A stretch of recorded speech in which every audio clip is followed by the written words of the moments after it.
This comes after Florida State loses on the road at Stanford, and the hot seat talk about Mike Norvell went to an absolute fever pitch. His buyout's roughly $50 million over the life of his deal paid out, and that's kind of the nature of what it would cost to get him out. The conversations, which Chris is certainly on top of, really got to a fever pitch on Sunday and late Saturday night as people flew back from Stanford, from the West Coast.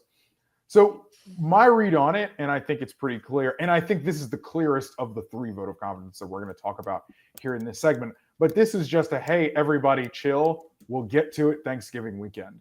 And hey, Mike, wink, wink, nudge, nudge, please win some games coming down the stretch, which is doable, so that we don't have to spend a lot of money and don't have to join a crowded coaching cycle. It was my personal opinion that Florida was either going to need to fire Billy Napier on Sunday or issue a statement like Florida State did. They chose to fire Billy Napier on Sunday. So, Chris, you were on top of this Florida State situation. Kind of run me through your talks and texts and calls and et cetera throughout the night Saturday and then the day Sunday. Yeah, I mean, the loss to Stanford, which happened, I think, 2:30 Sunday morning Eastern time, kicked the hornet's nest over. People were buzzing all over the place in Tallahassee, and they wanted to change. Not surprising, given that Mike Norvell has basically been on the hot seat for 12 months now when you go back to last season and the way that happened. And as we saw at Florida, once momentum starts getting going, sometimes it can be hard to stop. We saw Michael Alford kind of put a stop to it a little bit. I think a lot of the boosters there want him out. I think some believe the money is there. Money, talking to other people around that program might be a bit of an issue, but at the end of the day, Florida State, if this keeps going this way, is probably going to figure out a way to make a change. That's just what I keep hearing. There are some very winnable games down the stretch for Mike Norvell, and I think your wink, wink, please win some more is pretty accurate. I think Michael Alford could also really use some wins from Mike Norvell because he's under a bit of pressure right now as well. So this is one of those situations where you saw the AD just kind of hit pause, and I think he hopes that things get a little bit more under control, but I think that's far from a guarantee when we go down the stretch. Yeah, Florida State has Wake, Clemson, Virginia Tech, NC State, and Florida coming down the stretch. Like they have to be able to beat Wake and Virginia Tech. Granted, I thought they were going to have to be able to beat Stanford, and you saw what happened. So I imagine they could beat Wake and Virginia Tech, but then those other 3 are relative toss-ups, and who knows what happens. It's a pillow fight Thanksgiving weekend against Florida and an interim head coach. Yeah, it would be pretty ironic if Florida put the final nail in the coffin for Florida State and Mike Norvell with an interim coach there. But yeah, a lot of winnable games. You can certainly see a path to 6 or 7 for Florida State without much issue. But Stanford was the worst team on Florida State's schedule, and they lost that game. And there's a lot of winnable games, but there's also a lot of losable games down the stretch for Florida State. And I think that's key to this. Is I think you guys have nailed it. That I think if you're Florida State, you'd love for Mike to win out and try to, hold off a year if possible in what is going to be a very crowded coaching cycle. Think about the jobs that are already open with Penn State and Florida being at the top.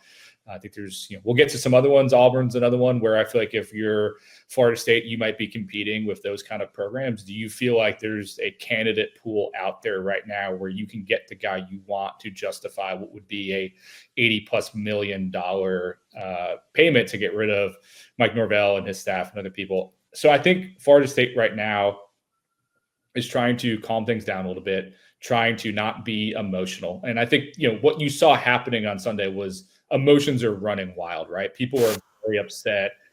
They want to make a change. And I think what Michael Alford did was he used some of his, I think of the right word, his credibility to try to calm things down. And it puts him in the line of fire a little bit too, I think. But I think ultimately the hope is that he wins some games, you calm things down, and maybe you pour some more money back into the program to try to get things going again. But ultimately it's a math problem, right? I think if you see this upcoming weekend, or a week from now when they play Wake Forest, like if the crowd's empty and they're booing Norvell and wanting him fired, that might change the equation a little bit because you have to figure out how much money am I going to lose on ticket sales? How much money am I going to lose on lost donations? Like that's when those numbers, when you see that 55 number, it starts to almost get smaller in your head when you think about what the lost money might be if you don't make a move. And I think Florida State is thinking about all of those things right now when they weigh a possible decision at the end of the year.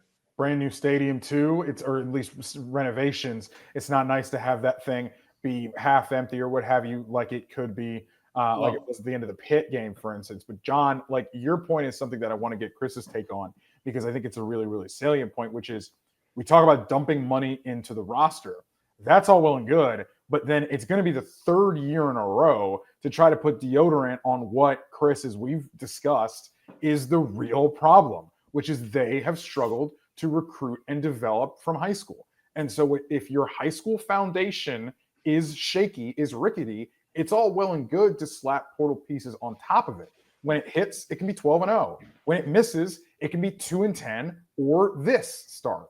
So that's the issue that Florida State is coming in. So I agree that you're probably going to, if they can win enough coming down the stretch, rally the troops, get some more money, and try to dump it into the portal. Like that's, I'm not disagreeing with that. I'm just saying, like, they could miss again on scouting, and you have another lost year, Chris. Yeah, absolutely. And when I was looking into the Florida State situation over the weekend, I kind of expected Florida State's high school results to be worse. But this is a program that's pretty consistently recruited top 20 classes. You're just not seeing the development play out on the field. And that means you have to go to the portal over and over and over again. And as you said, Richard, that can result in something really good. Like Florida State had something great going in 2023. There were some long-term portal players on the roster, helped establish a really good culture, and they went 13-0. But I mean, I had a note in my story about people openly joking about Mike Norvell telling people to respond over the weekend following the Stanford game, because that had become kind of an open joke in the program. You got to respond. And that got a lot of traction. Yeah. And then our Florida State site, like our 24/7 Sports as well, like they've reported something similar. Like every single reporter there has heard essentially a variation of like Mike Norvell has lost the locker room in a way, or the message isn't getting through. And when that happens, like this offseason, you're not just talking about adding a few players, fixing a couple holes and like running it back in 2026 and being better. You're talking about another overhaul potentially for the second season in a row, like a full overhaul of the roster. You got to go find a new quarterback on top of everything else. Like that's a difficult proposition, especially when everybody, like agents on the other side and players on the other side, know that if a couple of losses happen the next season, they're going to be right back in the situation. That is something people think about. That is something agents, when they advise their players, are thinking about. They don't want lost seasons. And we've seen what happens in these hot seat situations. You might survive a year, but that doesn't mean you're safe the next year. It just means as soon as a loss or two mounts, it picks up again. And that's a really dangerous place to be in as a program. Yeah. Go ahead, John. Sorry. No, and I wonder what they're selling to, because I think what we've seen is when they start losing, you're seeing people seemingly checking out. And we talked about it on our show on Sunday. Like if you go kind of the mercenary approach with these 1 year guys, like if you lose a couple games, are they going to start bailing out and thinking about their future? And so I wonder, like if you're, hey, we're selling playoff or bust or whatever it might be, and then that dream is gone, how do you keep them motivated moving forward? And I think that's one of the issues of they're just seemingly doubling down over and over again on this approach. And when you keep doing that, I don't know how much ability there is to change at this point. I think if Mike Norvell continues moving forward, I think the only option probably, because it'll be an absolute must-win year, is doing what he's been doing. And that's like, is that going to change anything from where they are right now? I mean, that's ultimately up to Florida State to decide, but I can understand their skepticism around it.